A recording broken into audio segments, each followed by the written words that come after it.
Good morning and assalamu alaikum students. How are you all? I hope you are all fine. Grade 2. I am from Bluebell School, class teacher of grade 2. Now students, take out your Waqfiyat Amma notebooks. Okay. Now write date and day. Write date and day on the top of the page. Okay. दिन क्या है? जुम्मा, जमात का काम और 10 सितंबर 2021, सबक number 8 जानवर। ठीक है। सवाल नंबर इसका 3 है। ऐसे 3 जानवरों के नाम लिखें जिनके बच्चे पैदाइश से ही उन जैसे होते हैं।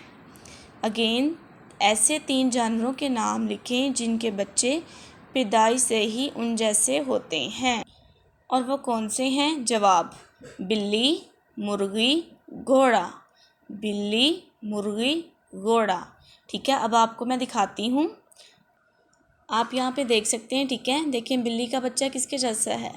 बिल्ली जैसा है। ठीक है। बिल्ली और बलूंगरा, मुर्गी और चूजे। ठीक है। मुर्गी के बच्चे भी किसके जैसे हैं? अपनी मम्मा जैसे हैं। ठीक है। मुर्गी और चूजे, और घोड़े का बच्चा भी घोड़े जैसा है। ठीक है। और इसके अलावा आपने बहुत अच्छे से अपना वर्क कंप्लीट करना।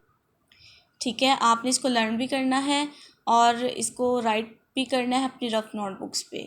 और राइटिंग आपकी बहुत नीट होनी चाहिए। ओके स्टूडेंट्स, अल्लाह हाफिज़, टेक केयर।